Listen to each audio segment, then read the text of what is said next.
शुरू करता हूँ अल्लाह के पाक नाम से, जो नहायत मेहरबान रहम करने वाला, जो इज़्ज़त देने वाला, जो रिज़्क़ का रज़ाक, जिसने पैदा किया और जिसके कब्ज़े में मेरी रूह है। आज जो हमारे पास टॉपिक है, चूँकि हमारी जो सीरीज़ चल रही है इमरजेंसी ट्रीटमेंट की, उसमें ये बड़ा आम टॉपिक है, रिस्पिरेटरी इमरजेंसी, सांस की इमरजेंसी। और सांस की इमरजेंसी ऐसी है कि अगर जैसे दिल की इमरजेंसी होती है, अगर वक्त पे डिसीजन ना लिया जाए, फौरी डिसीजन ना लिया जाए, तो इंसान की मौत वाक़या हो जाती है।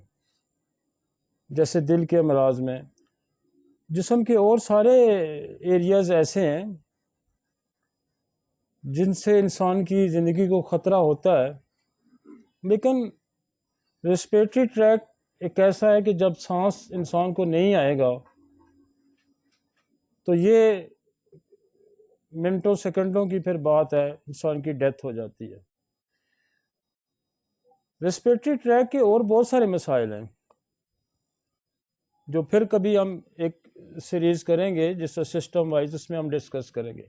आज सिर्फ हम रेस्पिरेटरी ट्रैक की इमरजेंसी डील करेंगे कि रेस्पिरेटरी ट्रैक में इमरजेंसी क्या क्या हो सकती हैं, रेस्पिरेटरी ट्रैक का फंक्शन क्या है और उसका तदारक क्या है, उसका इलाज क्या है। तो टॉपिक में आने से पहले मैं आऊँगा, एक हमारा रूटीन है कि उसूल इलाज पे जो ऑर्गेनियन की बुक है हनीमन की, उसका एक अफरोज़म हम डिस्कस करते हैं। तो आज जो मेरे पास अफरोज़म है वो 178 है। हनीमन कहता है कि बेशक ये दवा जो कि होम्योपैथी के सख्त असूलों के मुताबिक दी गई हो, एक निहायत मुमासिल मसनूई बीमारी पैदा करती है जो मर्ज को ख़त्म करने के लिए मौजूद तरीन होती है। और ये इस वक्त होती है जबकि कुछ अलामात बहुत नुमायाँ, वाज़े, गैर मामूली और इम्तियाजी होती हैं। अब हनीमन ने जो लॉ ऑफ सिमिलर दिया है, लॉ ऑफ सिमिलर ये कहता है कि जैसी बीमारी वैसी दवा। और वो ये कहता है कि हम बॉडी के अंदर एक मसनूई बीमारी दाखिल करते हैं और जो नेचुरल डिजीज होती है उससे ताकतवर दाखिल करते हैं, और वो पहले वाली बीमारी को, जो नेचुरल बीमारी होती है, जो कुदरती बीमारियां जिसको हम कहते हैं, उनको वो ख़त्म कर देती है। और चूंकि ये आर्टिफिशियल डिजीज होती है, जब ये उसको ख़त्म करती है तो ये खुद भी कुछ अरसे बाद ख़त्म हो जाती है। ये लॉ ऑफ सिमिलर है। और होम्योपैथी का एक और बेसिक कंसेप्ट है जिसको हमारे सैकड़ों हजारों, मैं कहता हूं 70-80% लोग उस कंसेप्ट से ही नावाकिफ है। वो कंसेप्ट ये है कि दवा के दो असरात होते हैं, एक प्राइमरी असर होता है और एक सेकेंडरी असर होता है। होम्योपैथी जो है वो सेकेंडरी फंक्शन को डील करती है, प्राइमरी फंक्शन को नहीं डील करती। आपका पूरा मटीरियल मेडिका में लिखा होगा कि ये इससे ये हो जाता है, इससे गुर्दे खराब हो जाते हैं, इससे हार्ट अटैक हो जाता है, इसकी याददाश्त चली जाती है ये दवाई खाने से। यही लिखा हुआ है ना मटीरियल मेडिका में। आपने बिल्कुल उसके उलट जाना होता है, आपने बिल्कुल उसके उलट जाना होता है। जब ये जो क्रूड फॉर्म में जो प्रूविंग के दौरान जो अलामात ज़ाहिर होती हैं, जब आप इलाज करेंगे तो आप इसका बिल्कुल उलट करेंगे कि जो बीमारी लिखी हुई है आपने दवा उसको ठीक करने की देनी है, और वही दवा जो बीमारी पैदा करती है, वही दवा उससे जो दवाई जो बीमारी पैदा करती है वो उसको ठीक करने की भी सलाहियत रखती है। जो दवा कोई बीमारी पैदा करती है या बीमारी जैसी अलामात पैदा करती है, वो उसको ठीक करने की सलाहियत रखती है। लिहाजा ये जो होम्योपैथी का कंसेप्ट है, ये मदर टिंचर दे देना, ये क्रूड फॉर्म में दवाई दे देना, this is the against of the homeopathic basic principle. Basic principle आपका ये है कि किसी को जहर जहर दे दिया गया, जैसे पॉइजन है, स्नेक पॉइजन है, क्रोटेलस है, नाजा है, लेक्सिस है। लेक्सिस क्या करेगा जाके, कोबरा क्या करेगा? जब कोबरा किसी को काटेगा तो उसको सर्कुलेटरी सिस्टम का फेलियर कर देगा, उसका कार्डियक फेलियर कर देगा। बेशुमार सांप है, जैसे नाजा है, वो आपका जो नर्वस सिस्टम है उसको फेल कर देता है। तो जब किसी में ये कार्डियक फेलियर होगा, किसी में नर्वस सिस्टम फेलियर होगा, किसी में कोई भी सिस्टम का फेलियर हो जाएगा या उसको खराब कर देगा, तो जब आप उसको पोटेंसी में देंगे तो वो उसको ठीक कर देगा। तो ये बेसिकली जहन में रख लें कि जो मदर टिंचर है या क्रूड फॉर्म है, ये बिल्कुल प्राइमरी फंक्शन आपको देगा। और इसका मतलब यह है कि आप रिपीटेड डोजेस दे के किसी के अंदर कोई चीज प्रूव कर रहे हैं। लिहाजा ये वाइटल फोर्स पे आप मसलसल स्ट्रेस डाल रहे हैं। प्राइमरी मेडिसिन दे के वाइटल फोर्स पे आप मसलसल स्ट्रेस डाल रहे हैं, और वो स्ट्रेस डालते डालते अल्टीमेटली क्या होगा कि वो बंदा जान से जाएगा या उसका कोई ऑर्गन खराब हो जाएगा। तो ये ध्यान में रखें कि हमने हमेशा दवाई के सेकेंडरी फंक्शन, और सेकेंडरी फंक्शन कहां है? जहां पोटेंसी आएगी या डिल्यूशन आएगा। तो दिस इज द होम्योपैथी। आपने ये कोई ठेका नहीं लिया हुआ, या हमारा ये काम नहीं है कि हम किसी को पैलिएट करें। हमारा काम यह है कि उसको क्योर करें, और अकॉर्डिंग टू जिस सिस्टम से आपकी वाबस्तगी है उस सिस्टम के अंदर रहते हुए करें। और क्यूरेटिव पावर, मैं कोई लाखों की तादाद में मैं मरीज देख चुका हूं, लाखों की तादाद में 40-50 लाख बंदा देख चुका हूं। क्यूरेटिव पावर है ही पोटेंसी में। और इस वक्त जो है ना, ये होम्योपैथी का अगर सक्सेस है दुनिया के बाकी सिस्टम से, इसकी जो कामयाबी है उसकी राज भी एक यही है कि ये पोटेंसी है। वगरना आपसे ज्यादा नॉलेज दुनिया के बाकी सिस्टम रखते हैं अद्वियात के बारे में। आपको जो एज है, आपका अपर एंड क्या है कि आपके पास पोटेंसी है, उनके पास पोटेंसी नहीं है। और जितना भी आप लोअर के ऊपर जाते जाएंगे, क्यूरेटिव पावर बढ़ती जाएगी। ये एक अंदाजा है, और इस पे बड़ा काम हो रहा है कि जी पोटेंसी जज नहीं हो सकती। पोटेंसी जज हो जाएगी कुछ अरसे बाद, क्योंकि जब आप मेडिसिन को डाइल्यूट करते हैं, वाटर में डाइल्यूट करते हैं या अल्कोहल में डाइल्यूट करते हैं, तो जब आप उसको झटके देते हैं, उसको स्क्वॉशिंग कहते हैं, जो झटके देते हैं, उस झटके में वो मेडिसिन का असर उस व्हीकल पे आ जाता है, मेडिसिनल असर उसके अंदर पावर ट्रांसफर कर देता है। और फिर जब उसको और डाइल्यूट करते हैं तो वो पावर और डाइल्यूट होके मेडिसिन जो उसका दवाई का जो असर है, जो डायनामिक असर है उसका, वो उस व्हीकल पे ट्रांसफर हो जाता है। एंड इसी तरह कि जिस तरह एक बंदा है यहां बैठा हुआ है, और वो बंदे की जब आप तस्वीर लेते हैं तो वो बंदा उस तस्वीर में तो नहीं होता, वो उस पिक्चर में नहीं होता, लेकिन आप उसको जब देखते हैं तो कहते हैं ये वो फलाना बंदा है। तो ये व्हीकल्स पे और व्हीकल्स के जो जो जो जो है उस प्रॉपर्टी के साथ मिलके ये अपनी प्रॉपर्टी की मेडिसिनल जो क्वालिटी है उसको वहां ट्रांसफर करता है। और ये डाइल्यूशन में जाके 10, 12, 20, 50 लाख तक ये उस पर ट्रांसफर हो जाता है। और वो एनर्जी जो वाइटल फोर्स को चाहिए होती है, वो एनर्जी इस तरह पैदा होती है, क्योंकि वाइटल फोर्स जो है वो एक ऐसी पावर है जो कि जिसको उसने वाइटल फोर्स का नाम दिया है। और ये हनीमन का ये जो कंसेप्ट है पोटेंसी का, ये कंसेप्ट जो है ये करोड़ों लोगों पे ये प्रूव्ड है, ये करोड़ों लोगों का प्रूव है पोटेंसी। मैं भी क्लिनिक में रिजल्ट ले रहा हूं, आप भी क्लिनिक पे रिजल्ट ले, दुनिया जान में क्लिनिक पे ये रिजल्ट लिए जा रहे हैं। ये पोटेंसी क्लिनिकली तो इसमें प्रूव्ड है, क्लिनिकली ये प्रूव्ड है, लेकिन आपने इसको मेजर करने के लिए दुनिया के बहुत सारे साइंटिस्ट इस पे काम कर रहे हैं। और हमारा जो अंदाजा यही है, हम ये कह रहे हैं कि ये जो पावर है इसकी, ये व्हीकल्स पे ट्रांसफर करता है और वहां क्लैथरेट्स बनाता है। वो जो व्हीकल्स के अंदर जो पानी है, वो ये पावर उसके अंदर ट्रांसफर हो जाती है। और वो जो वाइटल फोर्स है, वो भी ना दिखने वाली चीज है, इमटेरियल चीज है, वो भी ना दिखने वाली चीज है, ये भी ना दिखने वाली चीज है। देखे ना, ये भी ना दिखने वाली चीज है। ये आज से 20 साल 40 साल बाद दिखने लग जाएगी, 50 साल बाद दिखने लग जाएगी। जिस तरह वो कहता है वाइटल फोर्स भी इमटेरियल है, वो आपको कोई ऐसी चीज नजर नहीं आती, इसी तरह ये भी नजर नहीं आती, लेकिन ये मेजर की जा सकेगी।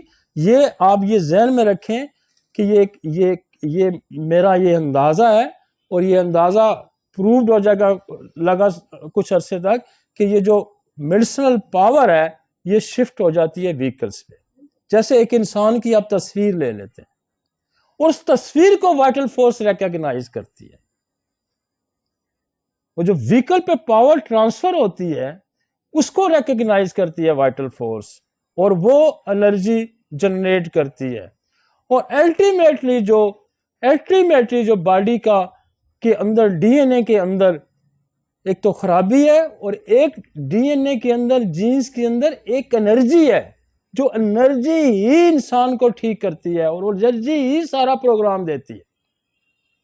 लिहाजा ये कंसेप्ट पहले जहन में बैठा लें कि homeopathy is a dilution, is a potency.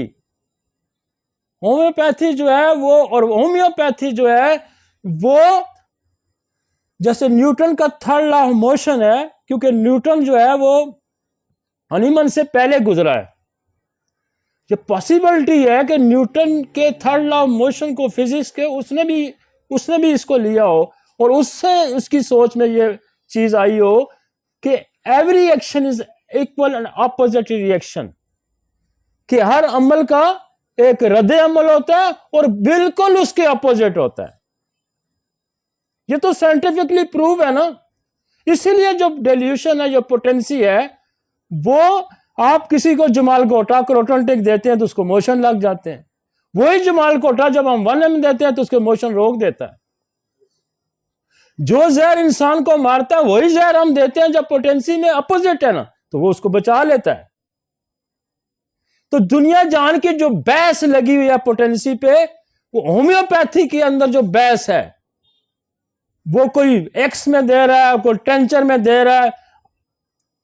Sidhi C Hahnemann ने बात कर दी है कि होम्योपैथी जो है वो पोटेंसी है। कोई बहस नहीं है इस पे कि फलां बदल टेंचर देता था तो उसने वो बदल टेंचर देता। आप देखें ना, दुनिया जान में हकीम लोग भी काम कर रहे हैं, दूसरे एलोपैथिक लोग, तो वो सारे क्रूड फॉर्म में देते हैं ना। वो अगर कोई पैलिएशन कर लेता है किसी मरीज के अंदर, तो ये क्या कमाल है। बेसिकली वो होम्योपैथिक डॉक्टर नहीं है, वो तो एलोपैथिक डॉक्टर है जो क्रूड फॉर्म में मेडिसिन का इस्तेमाल करता है। वो होम्योपैथिक डॉक्टर नहीं है। होम्योपैथिक तो प्रिंसिपल डेल्यूशन है, होम्योपैथिक तो अपोजिट रिएक्शन ले रहा है। आप उससे प्राइमरी फंक्शन पे काम करें तो प्राइमरी फंक्शन तो होम्योपैथी मानती ही नहीं है। समझ आई आपको बात। एक एक्शन है वो प्राइमरी एक्शन है, उस जितना ही एक्शन अपोजिट रिएक्शन होगा वो सेकेंडरी फंक्शन है, और दैट इज द होम्योपैथी। आप हजारों किताबें लिख दें, आप हजारों किताबें पोटेंसी पे लिख दें, सबकी सब गलत है। सिर्फ एक बात दुरुस्त है कि action and opposite reaction and equal reaction. जो दवा जो खराबी पैदा करेगी, उस जैसी खराबी अगर जिस्म में नजर आती है तो वो होम्योपैथी ठीक करेगी।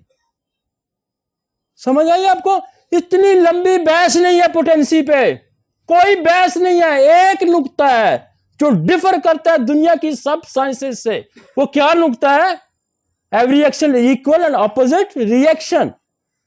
कि जो दवा की क्रूड फॉर्म है वो प्राइमरी एक्शन में, वो जिस्म के अंदर जो प्रूविंग करती है, जो खराबी करती है, होम्योपैथी उसको पोटेंसी में ठीक करती है। तो हमारी दवाई का फंक्शन सेकेंडरी है, और जो लोग बेस करते हैं 1x 2x, जितनी आप नीचे रहेंगे ये प्राइमरी फंक्शन देगी। कोई बहस ही नहीं है इस पे। लॉ मौजूद है और स्ट्रांग मौजूद है, करोड़ों लोगों पे, अरबों लोगों पे प्रूव्ड है ये लॉ। अरबों लोगों पे प्रूव्ड है ये लॉ। और वी बिलीव द पोटेंसी। तो 4 बेसिक प्रिंसिपल्स क्या कहते हैं? Dilute, potentise, single, similar and proved. लिहाजा इस पे कोई बहस नहीं है, इस पे कोई बहस की जरूरत ही नहीं है। जो बहस करेगा इस पे वो होम्योपैथी के बेसिक प्रिंसिपल से ही वाकफ नहीं है। अब कोई कहेगा जी फलां डॉक्टर है, मैं नाम नहीं लेना चाहता डॉक्टर्स के, मैं नाम नहीं लेना चाहता, मैं सिर्फ हनीमन का नाम लेना चाहता हूं। We are the follower of Hahnemann. और बेसिक देखे लॉ है, हमें जो फायदा दुनिया में क्यूरेशन जो हुई है, जो दुनिया में जो लोग ठीक हुए हैं वो पोटेंसी से ठीक हुए हैं भाई। वरना आपसे ज्यादा फार्मेसी जो है ना वो दूसरे सिस्टम में मौजूद है, जहां वो जो लाइलाज मर्ज होते हैं वो आप अगर ठीक करते हैं तो वो पोटेंसी से ठीक करते हैं। मैं आपको चंद दिन पहले की बात है कि मुझे एक फोन आया, उसने कहा जी मैं हॉस्पिटल में एडमिट हूं, मुझे चेस्ट पेन हो रहा और पिछले 4 घंटे से मेरा चेस्ट पेन नहीं ठीक हो। पानी मंगा, पिछले 4 घंटे से मेरा, और मैं कार्डियोलॉजी हॉस्पिटल में एडमिट हूं, आप अगर मुझे इजाजत दें तो मैं आ जाऊं। मैंने कहा आ जाएं। मैंने कहा आ जाए। उस बंदे का देखें मुझ पे कितना फेथ कि वहां वो कार्डियोलॉजी में एडमिट है और वहां से उठ के आ गया। और मैंने भी अपने होम्योपैथी पे एतकाद की बुनियाद पर उसको बुला लिया। मैं कहा आ जाओ। मेरे पास आया, मेरे पास रश पड़ा हुआ था, मैंने उसको डिस्पेंसरी से एंटर हुआ। मैंने कहा किधर चेस्ट पेन हो रहा है? कहता है ये पेन हो रहा है। मैं क्या ग्रिप पड़ रही है? कहता हाँ जी ग्रिप पड़ रही है। मैंने पहले सवाल पे मेरा मसला हल हो गया, तो मैंने उसको कहा इसको कैक्टस 1M की एक डोज दो। उसने कैक्टस 1M की एक डोज दी और मैंने कहा तुम 1 मिनट बैठो, मैं एक मरीज देख के मैं दोबारा तुम्हें अंदर बुलाता हूँ। मैंने एक मरीज देखा, 1 मिनट लगा होगा, तो मैंने उसको, मैं क्या सुना, ठीक हो गया, दर्द ठीक हो गया। ये this is the potency, this is the homeopathy. ये इतनी जल्दी असर करती है। उसने क्या किया? वहां क्लॉट था, वहां स्टीनोसिस था, वहां ऑब्स्ट्रक्शन थी, उसने 1 मिनट के अंदर आर्टरी को डायलेट किया, ऑब्स्ट्रक्शन रिमूव की, उसका पेन सेटल किया। ये भाई मेरे, ये पोटेंसी है। मैं उसको मदर टेंचर पिलाता रहता ना तो उसको 2 घंटे लगते, 3 घंटे लगते, 6 घंटे लगते। इसलिए इस पे बहस ही नहीं है, कोई बहस नहीं है, कोई लंबी चौड़ी लिखने की जरूरत ही नहीं है। सिंपल लॉ है भाई, और ये करोड़ों लोगों पे प्रूव लॉ है। ये करोड़ों लोगों पे प्रूव लॉ है कि प्राइमरी फंक्शन बीमारी पैदा करता है, सेकेंडरी फंक्शन उसको ठीक करता है। लिहाजा पोटेंसी जो है वो होम्योपैथी है। कोई आपको कहेगा मैं 1x देता हूं, वो देता रहो ना यार। लोग तो एलोपैथी में ये सारी जो दवाइयाँ आपकी हैं सबसे ज़्यादा तो वहाँ एलोपैथी से आई हुई हैं, और उन्होंने जाकर 10-10 साल देखे तो डिजिटेलस और इस तरह की दवाइयों को बंद किया कि ये तो बजाय ठीक होने के ये तो लोगों को मार रही हैं। वही जो दवाइयाँ वहां मार रही थी वही होम्योपैथी से लोग ठीक हो रहे हैं। क्यों? Opposite reaction. और वो डाइल्यूट हो के वाइटल फोर्स से उसकी सिमिलरिटी है। आपने पकड़िया कभी वाइटल फोर्स किसी की? मेजर किया किसी ने?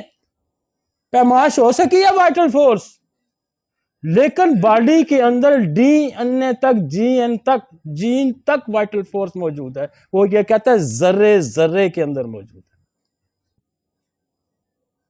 है। रूह है जो खुदा ने इंसान के अंदर फूंकी है, वो रूह है, उसके नीचे वाइटल फोर्स है, उसके नीचे डीएनए का फंक्शन है, उसके अंदर बाकी उसके बाद बॉडी के फंक्शन है। रूह जो खुदा ने इंसान के अंदर फूंकी है, खुदा ने मैंने रूह फूंक दी है, रूह फूंकी है, उसके नीचे वाइटल फोर्स एनर्जी है, और उसके नीचे डीएनए है, और डीएनए की एफिकेसी है, उसमें सारी प्रोग्रामिंग है और वो बॉडी में शिफ्ट हो रही है।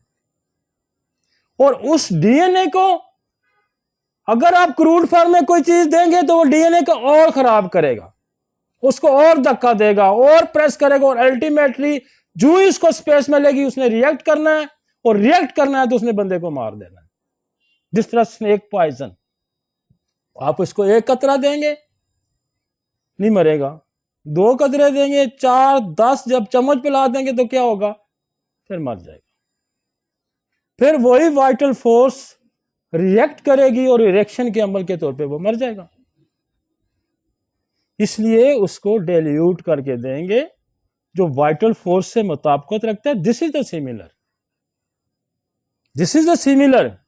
कोई लो जो गर्दान है ना, ये लो वाली not is homeopathy, no homeopathy.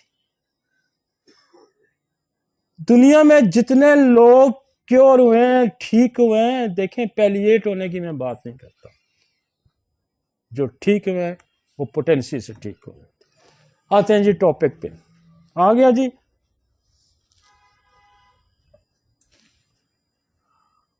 हमारे पास लंग्स, रेस्पिरेटरी, पहले तो हम इसका मैकेनिज्म समझें कि what is the mechanism. Lungs का फंक्शन क्या है भाई? लंग्स का क्या फंक्शन है? लंग्स का फंक्शन ये है कि वेंटिलेशन, एयर और परफ्यूम, एयर आती है और ब्लड आता है, 2 चीजें यहां लंग्स में आके मिलती हैं। एक जो बाहर से हम एयर लेते हैं, और एक आपके अंदर जो ब्लड बनता है, ये दोनों आके यहां मिलते हैं।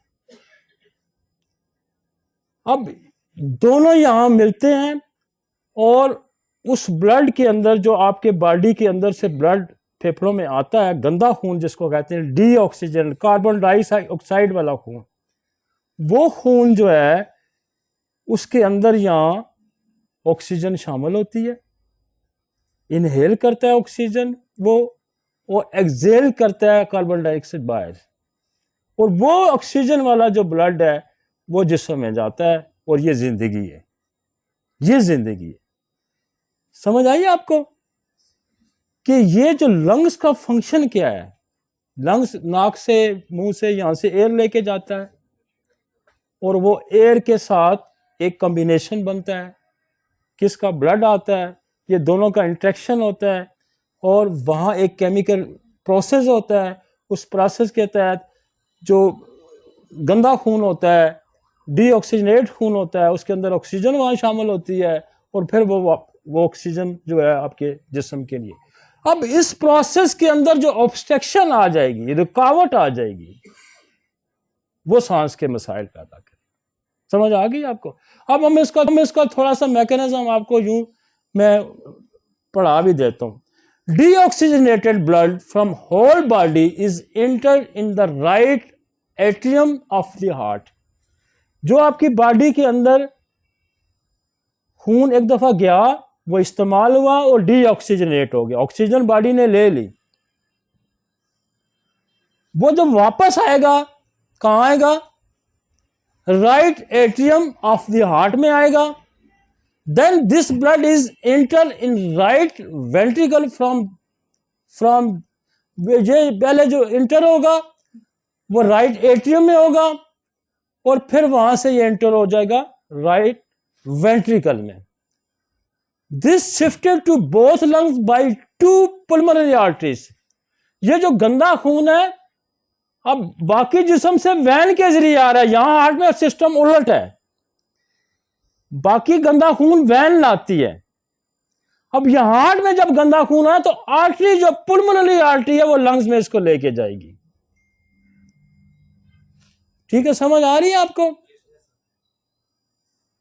On the right and the other to the left, 2 arteries यहां से निकलेगी, एक राइट को देगी एक लेफ्ट को देगी। When we breathe in the oxygen is shifted to alveoli, कि बिल्कुल लो लेवल्स के जो एल्विस है उसमें ये बाहर से जो हम ऑक्सीजन लेते हैं उसमें शिफ्ट होगी।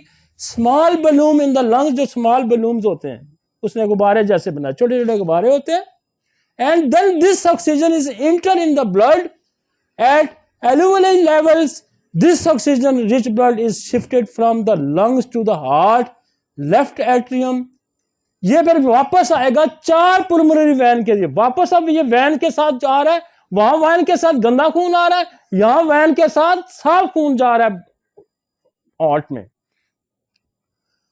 और lungs to heart and left atrium by the 4 pulmonary vein, 2 from the right and 2 from the left lung. 2 left lung से आएंगे, 2 राइट लंग से आएंगे। तो वहां से क्या होगा कि फिर वो ब्लड वेंट्रिकल पंप करेगा और ऊटा से निकलेगा और फिर पूरी बॉडी में सप्लाई होगा। This is the function with the help of heart. ये जो लंग्स का ये फंक्शन है बॉडी के अंदर सप्लाई का, ये अपना उसका मैकेनिज्म क्या है ये ध्यान में रखें। अपना मैकेनिज्म क्या है कि वेंटिलेशन है, एयर है और परफ्यूम है। परफ्यूम है, परफ्यूम क्या है? ब्लड है। इसकी यहां प्योरिफिकेशन हो रही है, इसके अंदर यहां ऑक्सीजन शामिल हो रही है। और जब ये नॉर्मल फंक्शन क्या होगा, जब मिसमैच करेगा, एयर कम आ रही है ब्लड कम आ रहा है तो मिसमैच हो गया कि जितनी क्वांटिटी हमें चाहिए ऑक्सीजन की वो ब्लड में शामिल नहीं हो रही। क्या वो ब्लड की कमी हो रही है या एयर की कमी हो रही है, उसको हम स्टडी करेंगे क्या कमी हो रही। पहले तो बेसिक कॉन्सेप्ट क्लियर हो गया ना आपका कि what is the function of lungs. Lungs का फंक्शन ये है कि ये 2 चीजें का मामलाप होता है, एक एयर का एक ब्लड का, और उसमें से वो गंदा खून में से उसको डीऑक्सीनाइड खून से कार्बन डाइऑक्साइड उठा के बाहर फेंकेगी जब वापस ब्रेथ लेंगे, और उसमें अंदर जो बाहर से आपने ऑक्सीजन ली है वो ऑक्सीजन उसके अंदर शामिल कर देगा। और ब्लड उसके जो उसकी हेल्प कौन करेगा, उसकी हेल्प हार्ट के जरिए होगी, पंपिंग होगी, वो गंदा खून उधर भेज के सफाई करके वापस आ। अब इस नॉर्मल फंक्शन में जब ऑब्स्ट्रक्शन होगी, ये फंक्शन सारा इनवॉलंटरी है, ये सारा फंक्शन आपके इरादे के ताबे नहीं है, ये खुद कार निजाम के तहत सारा काम हो रहा है। लेकिन जब ऑब्स्ट्रक्शन हो जाएगी तो फिर आप एफर्ट करेंगे, सांस लेने की कोशिश करेंगे, फिर आप वॉलंटरी जब इनवॉलंटरी से वॉलंटरी सिस्टम में शिफ्ट हो जाएगा तो समझो कोई प्रॉब्लम क्रिएट होगी। समझ आइए, फर्स्ट साइन क्या होगा कि एक नॉर्मल ब्रीद, आप सोए हैं, आप जाग रहे हैं, बातें कर रहे हैं, चल फिर रहे हैं, कोई पता नहीं सांस चल रहा है, ये सारा प्रोसेस हो रहा है। जब रुकावट होगी तो दिमाग को ये पैगाम चला जाएगा कि मसला हो गया, फिर अब्जॉर्व करेंगे मैं यहां ये काम जो है ना मैं खुद से शुरू कर दूं, खुद से लंबे लंबे सांस लेने की कोशिश करेगा, खुद एफर्ट करेगा। जैसे न्यूमोनिया में बच्चा बार बार मतलब वहां तंगी हो जाती है और वो उसको कोशिश करेगा, फिर यहाँ उसको गला पड़ जाएगा, कोस्टल ये मसल सारे यूज होने शुरू हो जाएंगे, तेज तेज क्या जिंदा रहने की कोशिश करेगा। अब इनवॉलंटरी शिफ्ट हो गया वॉलंटरी में, तो काम खराब हो गया। ये फर्स्ट साइन है कि वो जब नॉर्मल सांस, वो कहते हैं जी लेटता हूं मैं तो वो मेरा सांस बंद हो जाता है, वो जी मैं चलता हूं तो मेरा सांस बंद होता है। ये पैथोलॉजी हमने जज करनी है। फर्स्ट मैकेनिज्म समझ आ गई कि ये लंग्स का फंक्शन क्या है, लंग्स की फिजियोलॉजी क्या है। लंग्स की फिजियोलॉजी सिंपल फिजियोलॉजी, आप ये ध्यान में रखें कि वहां एयर और ब्लड की आपस में मिलाप होता है, गंदा खून साफ होता है, डीऑक्सीजनेस होता है, कार्बन डाइऑक्साइड बाहर एक्सेल करता है और ऑक्सीजन इनहेल करता है। ठीक है जी। अब इसके अंदर खराबियां शुरू हो जाए, तो यही तो मैं बात कर रहा हूं कि जो नॉर्मल फंक्शन को आप समझेंगे तो फिर आपको पता चले ये बंदा यूं सांस ले, इसका मतलब क्या है। एक दो बंदा जब दौड़ता है ना तो वो उतनी ब्रीदिंग नहीं होती, फिर वो एफर्ट करके पूरा सांस करता है, क्योंकि वो बहुत स्पीड से उसने सांस लेना होता है, इसलिए उसके उसके सांस की जब रुकावट कोई होती है तो वो एफर्ट्स करेगा, फिर वो इनवॉलंटरी से वॉलंटरी काम शुरू कर देगा। समझ आ गई जी। आगे चलते हैं।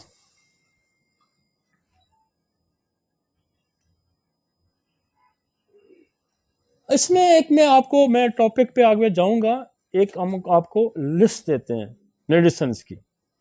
मैकेनिज्म मैं आपको समझा, अब मेडिसिन भी आप समझें कि ये मेडिसिन अब आ गई हैं, ये हमें आगे जाके जरूरत कैसे पड़ेगी। ये दवाइयां आपके पास होनी चाहिए, तब आप सांस के बीमारियों का इलाज कर सकते हैं। इसमें मैज़मेटिक लिस्ट है, आपको हम दे रहे हैं मैज़मेटिक लिस्ट है। आपके पास एक्सरे होनी चाहिए, आपके पास एंथ्रेक्सीनम होनी चाहिए, ये मैं आगे जिक्र करूंगा इनका मुख्तलिफ जगहों पे। आपके पास कार्सिनोसन होनी चाहिए, आपके पास कार्सिनोसन लंग्स होनी चाहिए, आपके पास एसोनाइज होनी चाहिए। एसोनाइज आपके लिए फेमिलियर नहीं होगी, ये एसोनाइज जो है ना ये टीबी की दवाई है, एलोपैथिक में इसका इस्तेमाल होता है, और ये पोटेंटाइज हो गई है एसोनाइज, और उसकी खराबियां भी आ सकती हैं, कभी कभी हम बीच में जिक्र करेंगे। ठीक है ना। आपके पास ट्यूबरक्लोनियम होनी चाहिए, आपके पास बेसिलिनियम होनी चाहिए, आपके पास एक और दवाई है ट्यूबरक्लोनियम एवायरी होनी चाहिए जो परिंदों से बनती है। आपके पास यहां इन्फ्लुएंजम होनी चाहिए, आपके पास मेडोरिनम होनी चाहिए, आपके पास न्यूमोकोक्सिन होनी चाहिए, आपके पास डिफ्थेरियम होनी चाहिए। डिफ्थेरियम, ये डिफ्थेरिया का नसोड है। आप कहेंगे इसने क्यों डाल दिया, रेडिकेट हो गया, लेकिन ये काम करती है अभी भी। मैं जब हम आगे जाएंगे तो डिस्कस करेंगे। आपके पास पर्टोसिन होनी चाहिए। पर्टोसिन क्या है?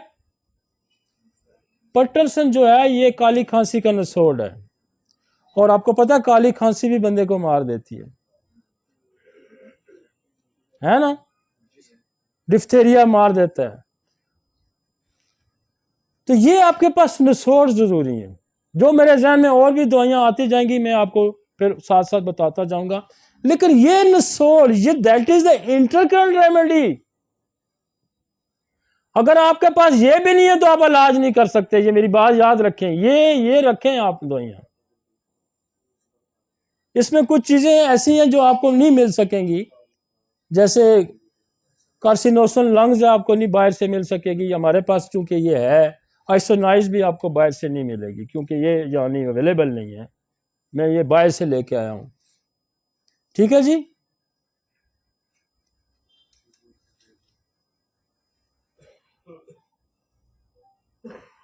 क्योंकि कार्सिनोसन के और बहुत सारे नसोड आ गए हैं, कार्सिनोसन लोकल सिस्टम की भी बननी शुरू हो गई हैं, इसलिए कार्सिनोसन लंग्स भी बड़ी इफेक्टिव है, इस्तेमाल हम कर रहे हैं इसको।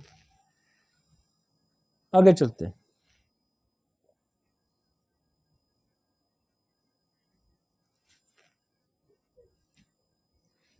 आगे चलते हैं। और ये किसी किताब में नहीं है, आज से पहले नहीं, आज इंटर लोग कर लेंगे। आज से पहले इस तरह का नहीं है कि आपको एक मैथमेटिक लंग्स की आप इलाज करने जा रहे हैं तो आपके पास एक मैथमेटिक लिस्ट है दवाइयों की। उसके बाद देखें बहुत सारी दवाइयां हैं जो लंग्स में बहुत सारी लिस्ट है। लेक्सिस है, स्नेक पॉइजन है, लाइकोपोडियम है, कार्बोवेज है, फास्फोरस है, ब्रायोनिया है, अस्पाइडोस्पर्मा है, एंटीमोनियम टार्ड है, या काली सल्फ का ऐड करें कि इससे मिलती जुलती है एंटीमोनियम टार्ड से, काली सल्फ है, हाइड्रोसेनिक एसिड है,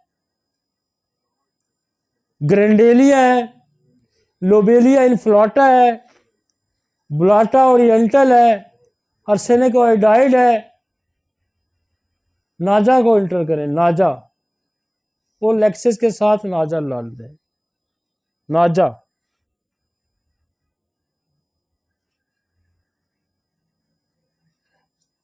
आर्सेनिक आयोडाइड है, काली कार्ब है, स्टेनम मेट है, ओपियम है, एपस है, नेटम सल्फ है, स्नेगा है, कार्बोलिक एसिड है, आपकी एरेलिया रेसिमोसा है, कोरोलियम है, स्पोंजिया है, पोथोस है, रुंडो है, एम्ब्रोशिया है, रेनिया है,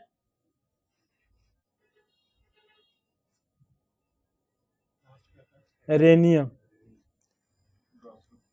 ड्रोसरा है, काली कार्ब है, ये सारी सांस की, सबरडीला है, एपर सल्फ है, एकोनाइट है। ये दवाइयां जब आप इलाज करने लगे सांस का तो ये आपके पास होनी चाहिए। लारोसिरोसिस है,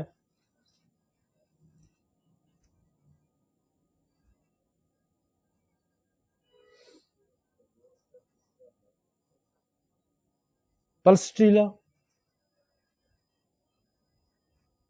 मेट्रोम्योर, ये सारी रेस्पिरेटरी ट्रैक में इस्तेमाल होने वाली दवाइयां। और सिनेकल्बम थायरोडीनम है,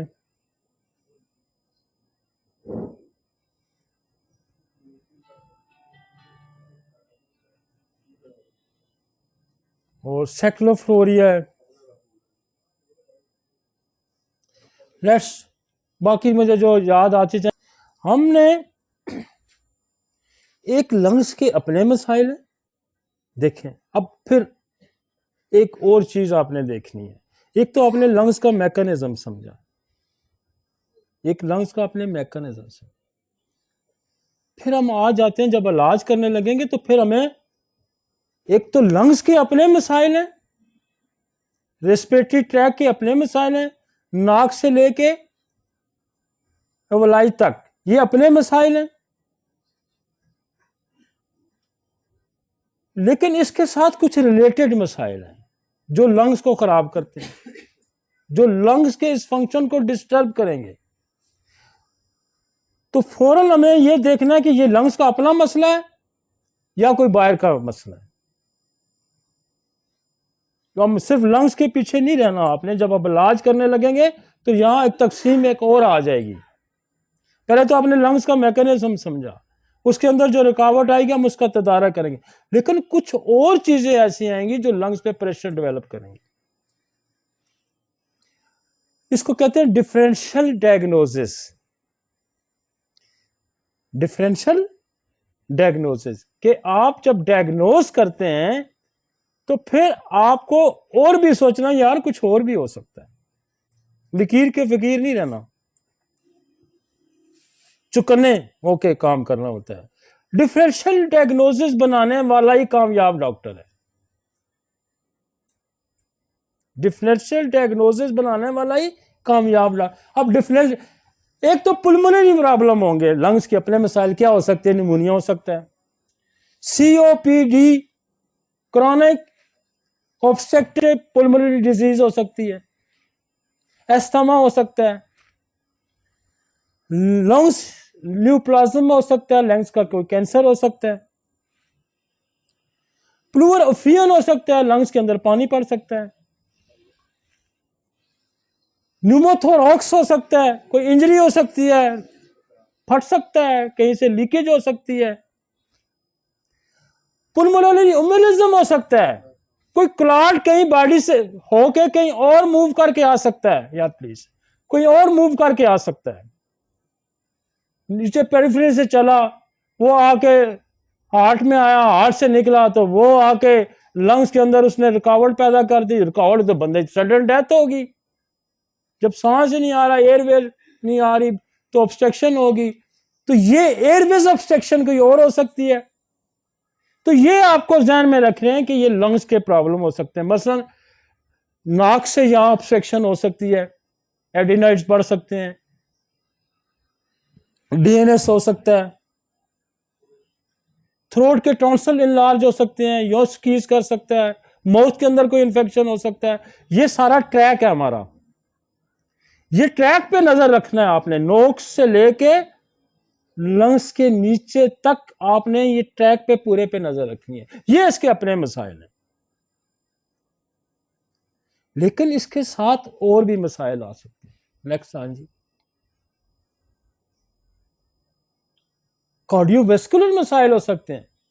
जब आपका हार्ट काम करना कम कर देगा तो उसका क्या फंक्शन, हमने पहला मैकेनिज्म हमारा क्या था कि हार्ट ने खून भेजना है गंदा वहां से और साफ खून वापस लाना है और उसने बॉडी में भेजना है। तो आपका एक और पार्टनर ही बीमार हो गया तो फिर निजाम कैसे चलेगा? एक पार्टनर बीमार हो गया ना, जिसने आपको हेल्प आउट करना था। लिहाजा कार्डियक प्रॉब्लम भी हो सकते हैं। आपके जहन में फौरन आना चाहिए एज कौन सी है, कोई दिल की तकलीफ तो नहीं थी इस बंदे को। अब पंप सही नहीं करेगा, यूं पंप हो रहा है, यूं पंप हो रहा है, यूं पंप हो रहा है, गंदा खून जा रहा है, साफ खून वापस आ रहा है, गंदा जा रहा है, तो ये फंक्शन यूं स्लो हो गया। जो खून गया वहां पे वो सारा खून वापस ही नहीं आया, वो क्या हो गया, वहां जमा रह हो गया, वहां पे रह गया। तो क्या हो गया कि वहां जो कैपेसिटी थी उसकी बलून की, उस छोटे छोटे गुब्बारों की, उसके अंदर तो खून वहीं कुछ रह गया, वो तो निकला ही नहीं, तो वो ब्रीदिंग डिफिकल्ट। तो आपने ये भी देखना है, उसमें कार्डियो वल्वुलर हार्ट डिजीज हो सकती है, कार्डियोमायोपैथी हो सकती है, दिल फैल जाता है, वो हो सकती है, फैलेगा तो पंप सही नहीं करेगा, स्लो करेगा। अगर उसके अंदर वल्वुलर हार्ट डिजीज हो सकती है तो खून की मिकदार थोड़ी जाएगी। अब खून की मिकदार थोड़ी जाएगी तो तब भी वो प्रोसेस पूरा नहीं होगा जो वहां से होना चाहिए था, पूरी मिकदार में ब्लड सप्लाई बॉडी को नहीं जाएगी, तो क्या होगा, ये भी एक मसला हो सकता है। पेरिकार्डियाटिस होती है, हार्ट की जो अपनी उसके अंदर इंफेक्शन हो सकता है और वो जो पंपिंग का निजाम है वो खराब हो जाएगा। कार्डियोजेनिक पुल्मोनरी एडीमा उड़ सकती, इसकी वजह से फेफड़ों में जो है वो पानी पड़ जाएगा, मायोकार्डियल इंफार्क्ट हो जाएगा।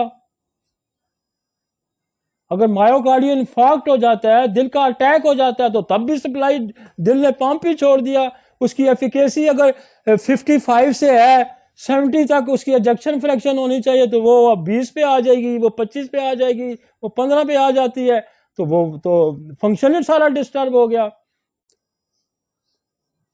अब्डोमिनल एसाइटिस हो सकती है, पेट में पानी पड़ गया किसी वजह से, कोई कैंसर की वजह से, किसी और वजह से पानी पड़ गया, मसलन गुर्दे खराब हो गए, गुर्दे पानी बाहर ही नहीं फेंक रहे, उसकी वजह से अक्सर हमारे पास लोग आते हैं डिस्निया में कि जी ओ जी मेरा तो जी सर सांस मेरा खराब है, तो हम फेफड़ों का इलाज नहीं करेंगे, हम सर गुर्दों का भी इलाज करेंगे।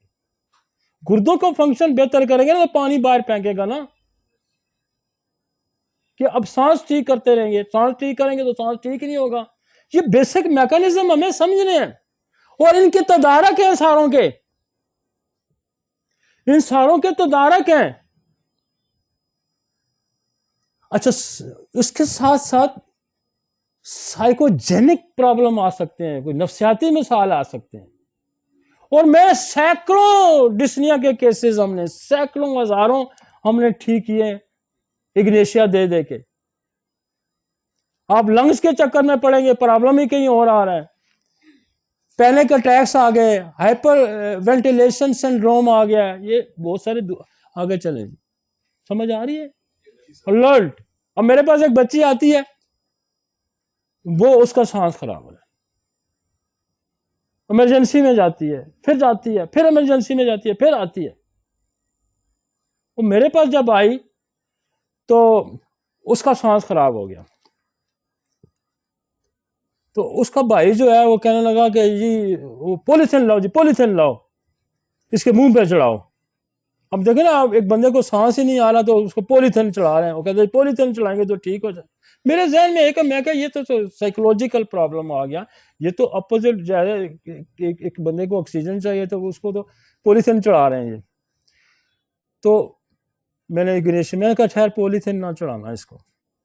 मैं कह रहा गणेशिया 2 वाले कतरे डालो, कहते हैं जी जी सांस खराब हो जाएगा, फिर तो बड़ा मसला हो जाएगा, और यहाँ ना ऑक्सीजन है ना कुछ है।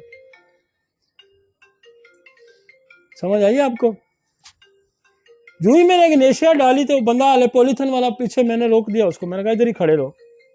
कहते मैं क्या, अब नहीं होगा खराब, अब नहीं खराब होगा, नहीं हुआ खराब। मैंने उसके बाद मैंने हिस्ट्री ली उसकी, मैंने कहा क्या वो कोई नहीं प्रॉब्लम, बस सांस गिरा। मैंने कहा इसको तो कोई मसला है, इसको तो ज़हनी मसला है, आप जाके इसको ऑक्सीजन लगवा रहे हैं, आप इसके साथ ये। तो वो फिर बाद में स्टोरी लगी कि इसका रिश्ता एंगेजमेंट थी वो ब्रेक हुई, और उससे तो ये साइकोजेनिक प्रॉब्लम्स कोई हो सकते हैं। लेकिन आपने ये मिनट के अंदर डिसाइड करना है भाई, इतनी तेज माइंड फेरना है आपने, इतना तेज माइंड फेरते हैं। और मैं सारा दिन इसी तरह चलता हूं, हम भी सारे दिन रेस्पिरेटरी मसाइल को डील करते हैं, और ये सारी चीजें हमारे जहन में होती हैं। मेटाबॉलिक डिसऑर्डर हो सकते हैं, जैसे मैंने कहा रीनल फेलियर हो सकता है, फीवर इतना हो सकता है, थायराइड की कोई डिजीज हो सकती है, थायराइड इलाज कर गया, थायराइड इलाज कर गया और अंदर को प्रेस कर रहा है उसको, तो ट्रैकिया को, तो आप लंग्स की इलाज करते रहेंगे तो बेसिकली भाई थायराइड को कंप्रेस कर रहा है। वो कोई हकीम था ना, वो पहले हकीम गांव गांव में फिरते थे, तो वो कोई उन्होंने कहा कि ये ऊंट के अंदर ना वो तरबूज फंस गया गले में, तो साथ उसका कंपाउंडर भी था, वो फंस गया ना जब, तो उसने क्या किया कि एक पत्थर नीचे रखा, एक ऊपर से मारा, वो टूटा तो ऊंट उठ के बैठ गया। वो जो हकीम जो डिस्पेंसर जो साथ था ना, जो सीख रहा था, उसने कहा यार मसला ही कोई नहीं, उसने अपना बैग उठाया, दूसरे दिन चल पड़ा। तो ये थायराइड गाइटर किसी का देखा अम्मा जी का, तो उसने कहा लाओ जी 2 पत्थर एक थल्ले रखे, उत्तर मारा, अम्मा जी मार देती। तो मेरी बात सुनो, दिस इज द साइंस, ये साइंस है, इसको समझना पड़ेगा, दूर तक से काम नहीं चलेगा, वगरना अंदर हो जाएंगे आप बंदा मार के। मेटाबॉलिक एसिडोसिस हो सकता है। एसिडोसिस क्या होता है कि बॉडी के अंदर एसिड जब ज्यादा हो जाते हैं और वो एसिड जो है वो सारे कार्बन डाइऑक्साइड बन जाते हैं और ऑक्सीजन लेवल गिर जाता है और सांस खराब हो जाता है। अब इमरजेंसी में क्या होता है, सबसे पहले ये गैसेस चेक करते हैं ब्लड के अंदर, और बाहर तो मैं अभी यूके इधर उधर गया, वहां तो 1 मिनट के अंदर 2 मिनट के अंदर गैसेस का रिजल्ट आता है कि बॉडी के अंदर गैसेस है, गैसेस निकालनी कैसे है, ठीक है ना, उसको एसिडोसिस कहते हैं। डायबिटीज कीटो एसिडोसिस, जिनको शुगर होती है उनके अंदर भी ये कीटो एसिडोसिस हो सकता है। इन्फेक्शंस हो सकते हैं, कोई सेप्सिस हो सकता है, न्यूमोनिया हो सकता है, एपिग्लोटाइटिस होता है। हमारे ये ट्रैकिया के ऊपर एक एपिग्लोटाइटिस लगा हुआ है। उसका फंक्शन ये है, जब आप खाना खाते हैं तो वो ट्रैकिया को इधर से अंदर बंद कर देता है, नवाला नीचे जाता है, फिर वो खोल जाता है। उसकी हम आपको यहाँ एक मूवी भी दिखाएंगे, नीचे जाता है फिर खोल जाता है, फिर खाना खाते हैं, फिर वो उसको बंद कर देता है कि खाना लंग्स के अंदर ना चला जाए।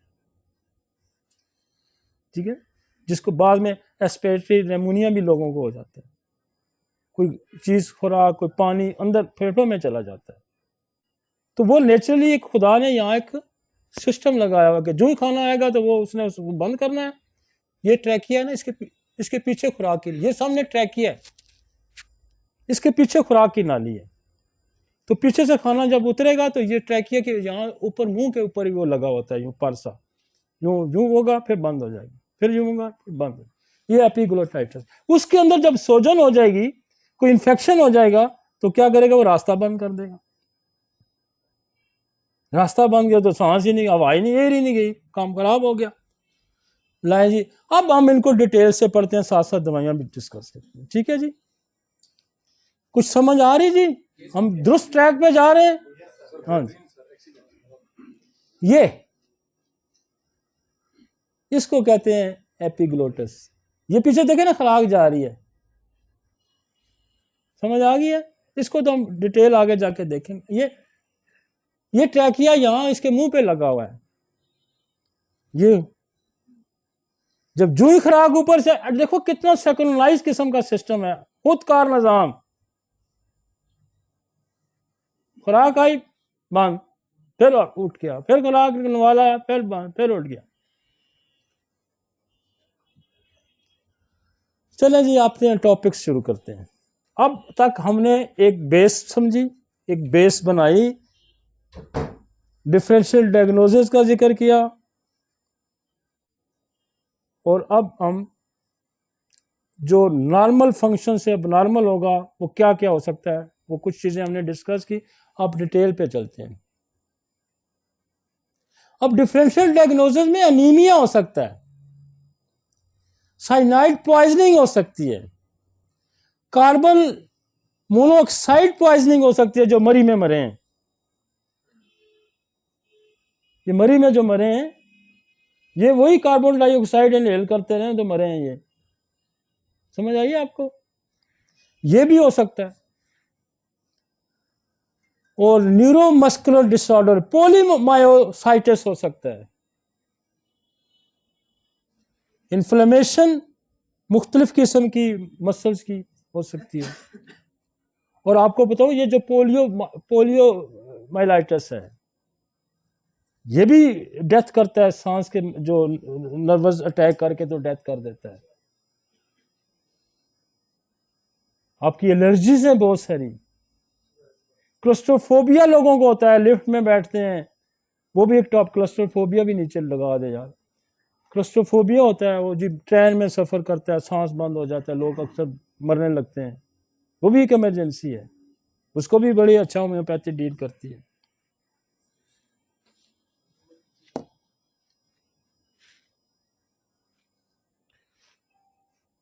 अच्छा, मल्टीपल स्क्लेरोसिस हो सकता है, ब्रेन की एक पैथोलॉजी है, जिसके अंदर ब्रेन के अंदर जो है स्पॉट्स बनने शुरू हो जाते हैं, और वो कोई ना कोई हिस्सा जिस्म का काम करना छोड़ जाता है, तो वो लंग्स का भी काम करना छोड़ सकता है। ऐसा कुछ हो सकता है। एक गुलन-बारे सिंड्रोम है, एक डिजीज है, वो हो सकती है। ऑटोइम्यून डिजीज है, ये हो सकती है। इंट्राक्रैनियल ब्लीडिंग हो सकती है, दिमाग के अंदर की ब्लीडिंग हो जाती है। तो ये सारी चीजें हमने, ये डिफरेंशियल डायग्नोसिस हैं, ये सारी बेसिकली लंग्स की अपनी पैथोलॉजी नहीं है, ये बाहर की चीजें जो लंग्स को खराब करेंगी। क्योंकि बीमारियों का क्या काम है, आपका हार्ट बंद कर देना, आपका लंग्स में ऑक्सीजन नहीं जाएगी तो बंदे की डेथ हो जाएगी, और ऑक्सीजन नहीं जाएगी तो ब्रेन डेथ हो जाएगी। तो ये सडनली डेथ होती है इन चीज़ों से। ये लिहाजा ये इमरजेंसी समझना बहुत जरूरी और बड़ा आम टॉपिक है। जैसा हमारा कार्डियोवैस्कुलर का टॉपिक था, ये टॉपिक भी बड़ा आम है। आपकी एलर्जीज होती हैं, जैसे आर्टिकेरिया अगर हो गया और वो उसने सारा ये जो आपका माउथ का ये एरिया जो लंग जिसको उसने फैल गया, इसमें स्वेलिंग होगी तो ऑक्सीजन आना बंद होगी, उससे डेथ हो जाती है। आपकी ये एलर्जी सीजनल एलर्जी जैसे होती है। लोग जाके इमरजेंसी में ऑक्सीजन पे लगते हैं ना जाके, ये जो आपकी जो होती है पोलन और इस किस्म की जो एलर्जीज हैं, ये एक हिस्सा इसमें है हमारा, जब आगे आएंगे। ठीक है ना जी। आर्टिकेरिया भी और आर्टिकेरिया भी डेथ करवा सकता है। आपकी एलर्जीज आपको डेथ करवा सकती हैं। बहुत सारे लोग फूड से एलर्जी है, उनके अंदर फौरन स्वेलिंग होगी, ये सारा एयरवेज ब्लॉक कर देगा तो डेथ होगी। चले जी, आओ जी आगे चलते हैं।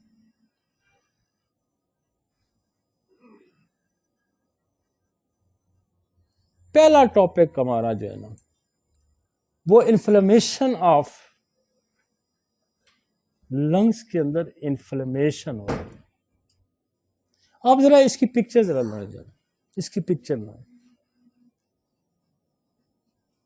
ये पिक्चर देखे ना, दो लंग्स हैं, राइट लेफ्ट। ये नॉर्मल है लंग। अब ये पिक्चर हमने क्या देखना कि ये लंग्स की बाहर की लेयर है, कवरिंग लेयर्स। ये कवरिंग लेयर जो होती है ना, ये इसके तीन हिस्से होते हैं। लंग्स की जो कवरिंग लेयर है, बाहर की जो लेयर है, इसके तीन हिस्से हैं। एक बॉडी के साथ होती है, एक लंग्स के साथ होती है, और इसके दरमियान में एक स्पेस होती है। समझ आ रही है? दें यार मैं, ये देखें ऊपर नॉर्मल है, एक लाइन बाहर आपको बारीक सी नजर आ रही है, उसके अंदर एक थोड़ी सी खाली जगह नजर आ रही है और फेक अंदर लग जाएगा। इसको नीचे और आ जाए। अब देखें ना, ये वेसिकल प्लूरा, ये अंदर की लेयर है जो लंग्स के साथ जुड़ी हुई है। इसके बाद एक स्पेस आती है जिसको प्लूरल कैविटी कहते हैं। उसके अंदर एक स्पेस है, कैविटी है। ये यूं है, आप यूं समझ लें, यूं एक दीवार अंदर की है, एक बाहर की है, और इसके अंदर दरमियान में एक स्पेस है। ये स्पेस नजर है, इसके अंदर फ्लूइड होता है। फ्लूइड होता है 5 से 15 ml फ्लूइड होता है।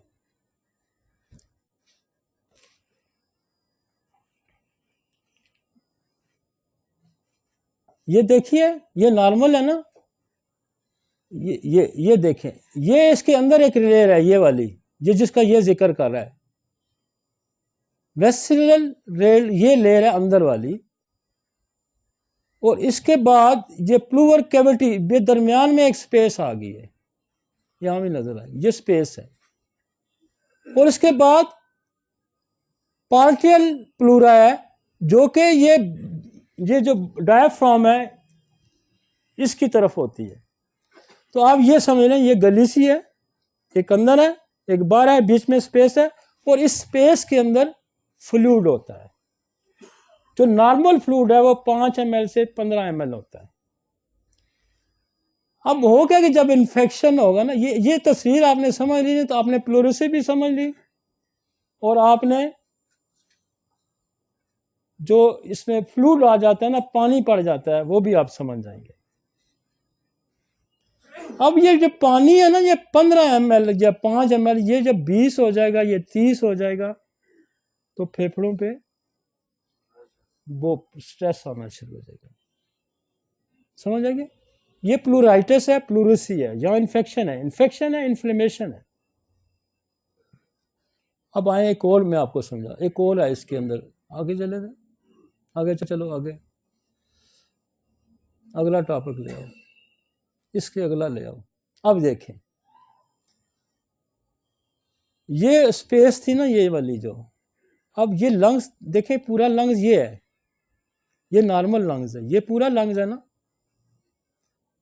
अब ये नीचे पानी आ गया,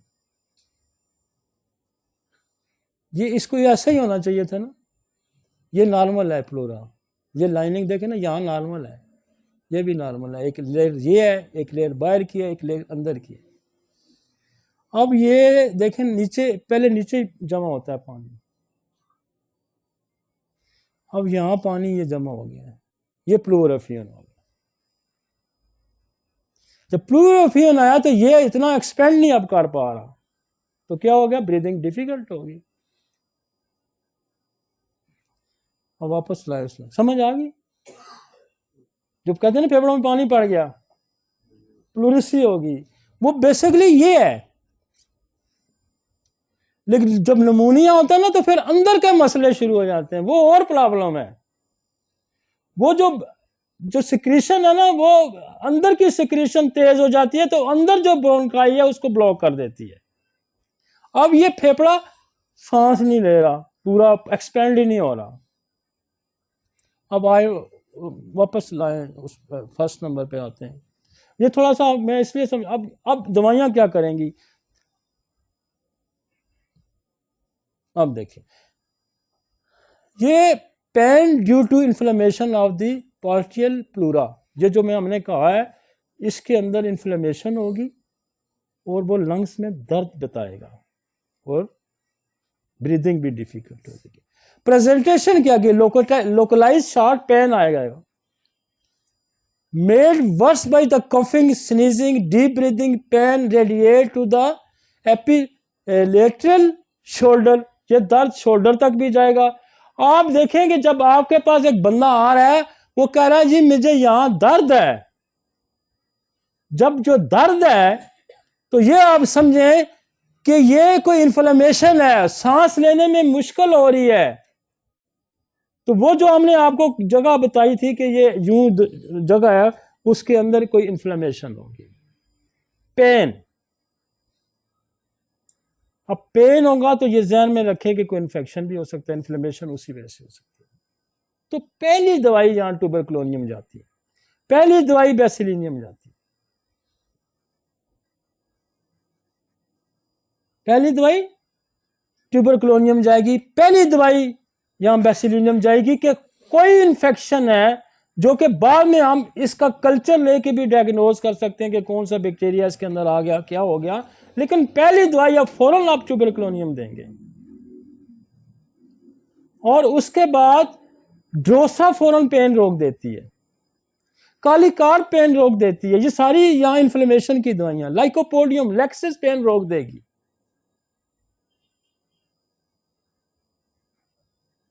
समझ आ रही है?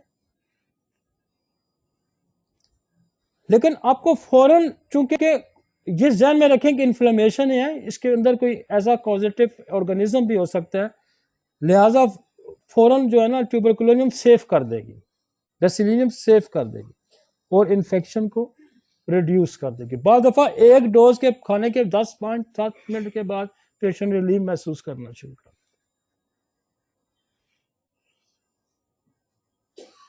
तो ट्यूबरकुलोनियम आप उसके साथ मेडोरिनम का भी इस्तेमाल कर सकते हैं। फौरी तौर पर पेन को रोकने के लिए लेक्सिस का इस्तेमाल कर सकते हैं।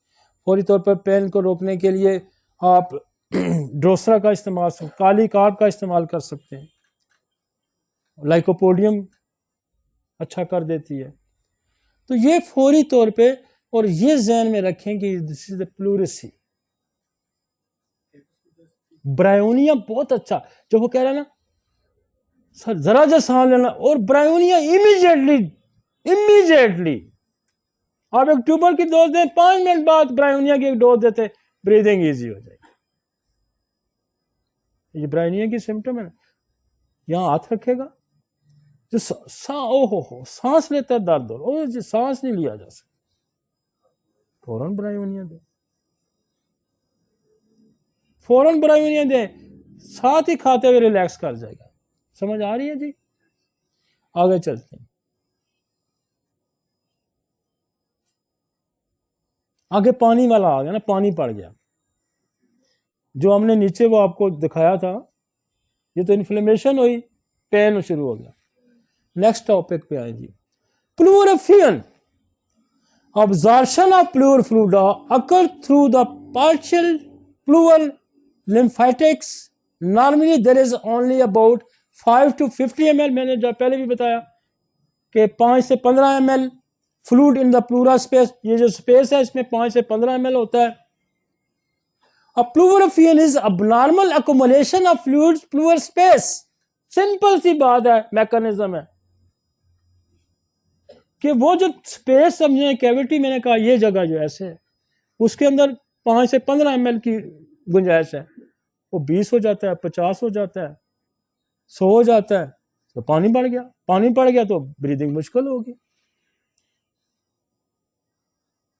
मैनी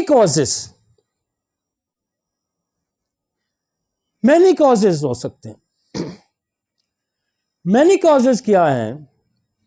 हार्ट फेलियर की वजह से मैंने पहले जिक्र किया, जब पंप नहीं होगा तो पानी बढ़ गया। सिरोसिस, लिवर सुकड़ गया। पोर्टल हाइपोटेंशन जो है, पोर्टल हाइपो जो है वैन जो है, पोर्टल वैन आपकी, वो जो सप्लाई लेके जा रही है ब्लड की, अगर लिवर सुकड़ा, स्पेस ही नहीं है, बैक प्रेशर मारेगी। बैक प्रेशर जब मारेगी तो पानी अक्मुलेट होगा, हार्ट की पंपिंग पे फर्क आएगा, एसाइटिस पैदा करेगा, तो लंग्स के अंदर पानी आ जाएगा। तो ये सिरोसिस के अंदर भी ये होगा। जब आपके पास बंदा एक्सरे दिखाओ जरा, एक्सरे दिखाओ यार, एक्सरे ले आओ। एक्सरे में क्या होगा जरा, एक्सरे इसके आगे एक एक्सरे, ये एक्सरे आ गया। अब ये है ना, ये एयर है,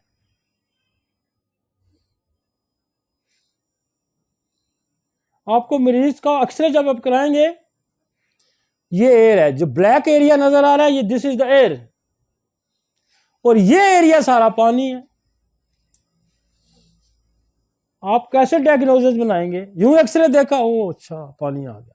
अगर ये सारा नीचे तक जो है, ये सारा इस तरह का आएगा तो फिर तो ठीक है,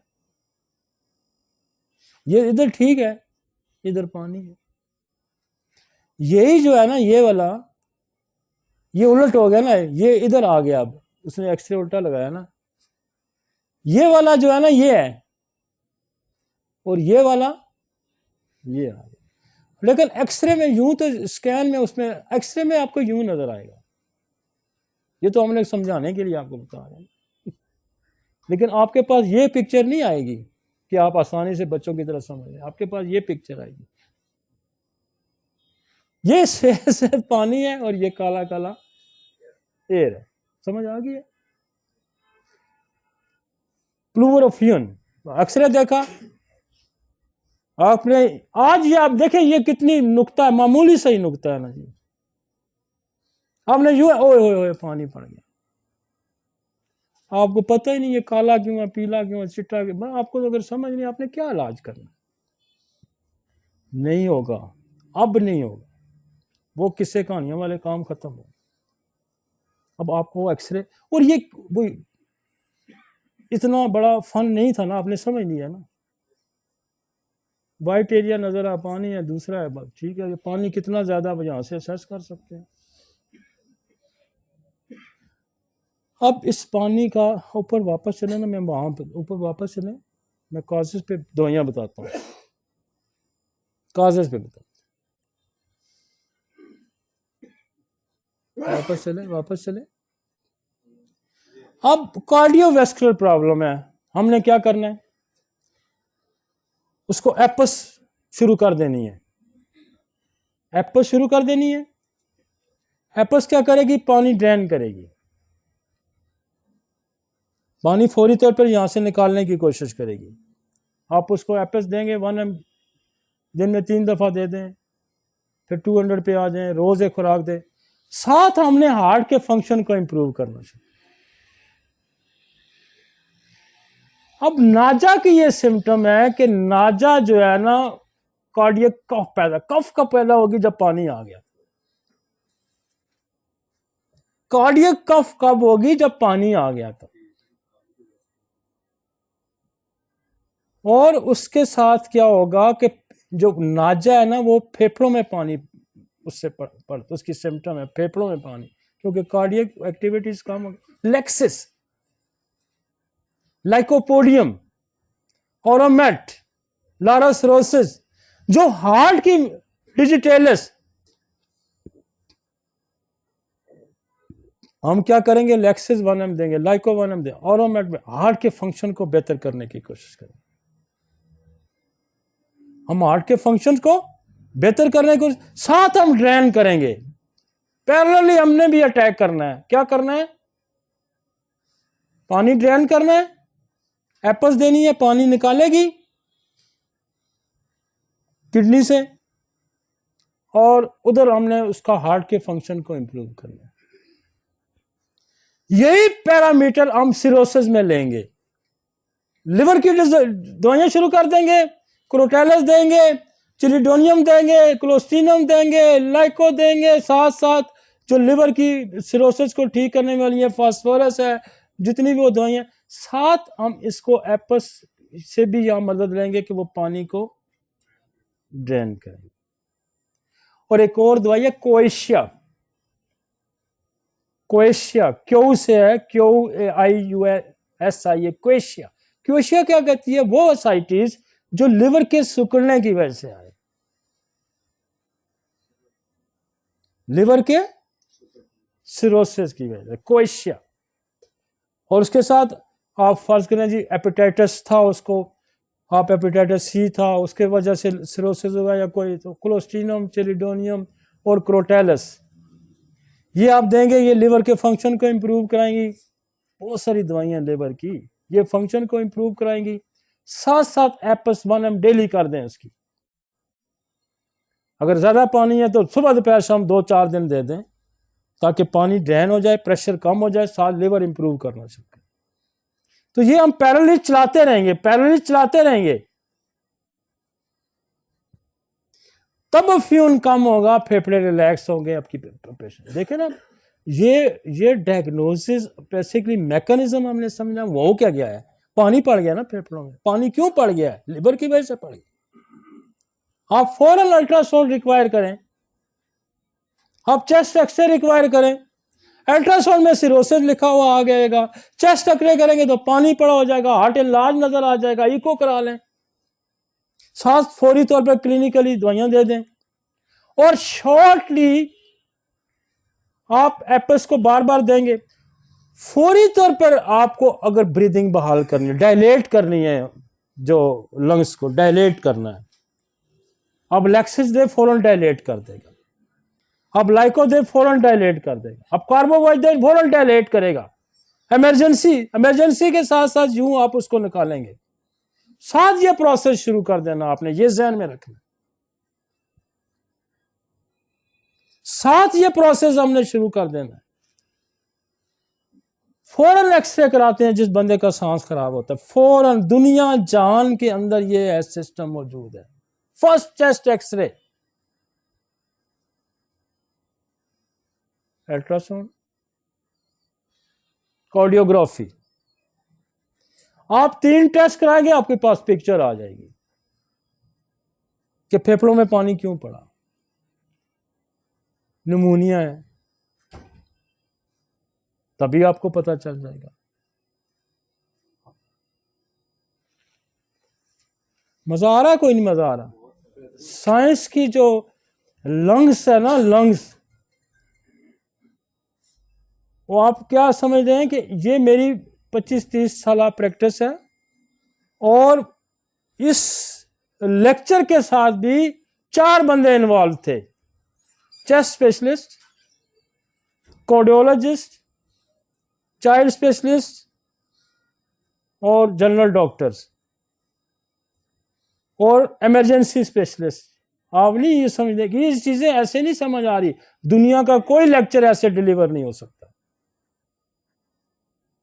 किससे कहानियां आके ना मटीरियल मेडिका के सुना देना, वो बम्बे कहेंगे तो मैं एक ऐसी कहानी आपको सुनाऊंगा।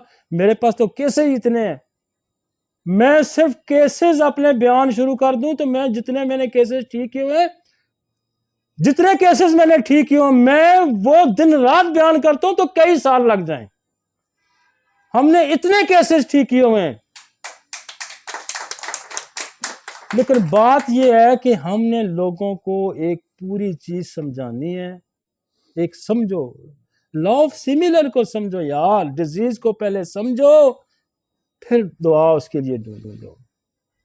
आपको पता ही नहीं हो है क्या, डीमा क्या होता है, प्लूरल फियन क्या होता है, प्लूरसी क्या होती क्या है, सिरोसिस की वजह से हो सकती है, कार्डियक मसाइल आपको पता ही नहीं। आप बात तो क्या, चल गया किसी का, चल गया, अब नहीं चलता, अब नहीं चलता। और ये हम अपना कर्ज जो है ना, हम मुझे आज से जो 50 साल बाद डॉक्टर आएगा ना, जो 100 साल बाद आएगा, उसने हमारे गिरेबान पकड़ने हैं। उसने कहा हमारे लिए क्या छोड़ के तुम गए हो। आप सारी जिंदगी, अब हनीमन ने तो एक काम किया, उसको तो खुदा ने जितनी जिंदगी दी थी उसने उतना काम किया यार। आप काम बढ़ गया है, आबादी दुनिया की उस वक्त हो सकता है 1 अरब हो, आज तो 6-7 अरब आबादी हो गई है भाई, काम बढ़ गया। डिजीज उस वक्त देखो जी, बैक्टीरिया माइक्रो ऑर्गेनिज्म था ही नहीं, अब सारों माइक्रोइज्म बैक्टीरिया वायरस आ गए हैं भाई। आप उसी पे थोपी जा रहे हैं, उसी पे थोपी जा रहे हैं कि उसने बस 100 दवाई प्रूव हुआ, हमने उससे बाहर नहीं निकलना। भाई नहीं, उसने एक रास्ता, उसने कहा कि मैंने दुनिया के सामने एक सिस्टम खड़ा किया। पैसे में कमाता तो कहता मैं अपनी तिजोरियां भर लेता सोने से, लेकिन नहीं, उसने एक बड़ा आदमी था। बड़ा आदमी जो है ना, वो लोगों के लिए सोचता है, छोटा आदमी अपने के लिए सोचता है। छोटे जहन अपने लिए सोचते हैं, रात को रोटी कैसे मिलेगी, लेटूंगा कैसे, क्या क्या होगा। बड़ा आदमी लोगों के लिए, ये वलियों पैगंबरों का शेवा है, लोगों के लिए सोचते हैं। तो हमारे आने वाली नस्ल हमें सवाल करेगी कि हमें, आपने ये जो लोग आके हमारे सामने नाम ले रहे हैं, प्लूरोफियन हो गया, प्लूरसी हो गई, सिरोसिस हो गया, कार्डियक एडीमा है, कफ है, ये आपने हमें क्यों नहीं बताई, क्यों नहीं बताई? इसलिए कोई मुश्किल काम तो नहीं होता ना। मैंने आपको कहा ये एक्सरे है, 3 डायग्नोसिस आपको मैंने कहा ना इसमें आपको करानी है। एक अल्ट्रासाउंड करा लें, एक एक्सरे करा लें, और एक कार्डियोग्राफी करा लें, बात ही ख़त्म होगी। उसमें एजेक्शन फ्रैक्शन आ जाएगी, कितने % दिल काम कर रहा है। अगर दिल कम काम कर रहा है, उसकी नॉर्मल एजेक्शन फ्रैक्शन 55 to 75 है, तो आप समझे दिल का, तो वो अगर 30 पे है, वो 20, जिसका मतलब दिल नहीं काम कर रहा, फेफड़े तो उसकी वजह से खराब हो गए। यार कितनी जल्दी डायग्नोसिस बन सकती है ना। अब एलोपैथिक वाले डायग्नोसिस बना लेते हैं फटाफट इसी तरह, लेकिन अगला काम फिर रुक जाता है। फिर वो कहते हैं पेलिएशन करते जाओ, डायरेटिक लेते जाओ, पेशाब और दवाई लेते रहो, बस गुजारा करते जाओ। वो अल्टीमेटली क्या, गुर्दे खराब हो जाते हैं। पर गुर्दों से आपने नॉर्मल फंक्शन ज्यादा करवा लिया तो उसमें गुर्दे खराब हो गए, फिर एक और पैथोलॉजी जन्म ले लेती है। तो ये होम्योपैथी क्या करती है कि अगर आपको समझ आए तो आप इसको साथ कार्डियल सिरोसिस इन फंक्शंस को इंप्रूव कराते जाए, साथ ड्रेन करते जाए, पेशेंट को रिलीव भी हो जाए पीछे से फंक्शन। ये जरूरी नहीं होता कि पेशेंट आपको कोई सलाह दे, ये जरूरी नहीं होता। Nature should reward, nature should reward, खुदा आपको रिवॉर्ड देगा। वो क्या देगा, आपकी आंखें देर से खराब होंगी, आप चलते रहे देर तक रहेंगे, आपकी औलाद पढ़ लग जाएगी, ठीक है ना, आप सेहतमंद रहेंगे, आपको मसाइल नहीं होंगे। वगरना आप तो टांग टूट सकती है, नजर जा सकती है, जेल जा सकते हैं, कुछ भी हो सकता है। तो ये रिवॉर्ड है ना नेचर के। जब वो कहता है कि आप मेरे मेरे बंदों के लिए कुछ करोगे तो मैं तुम्हारे लिए कुछ करूँगा। वापस आए ना, उसमें और कौन सी चीज़ें से वापस आए।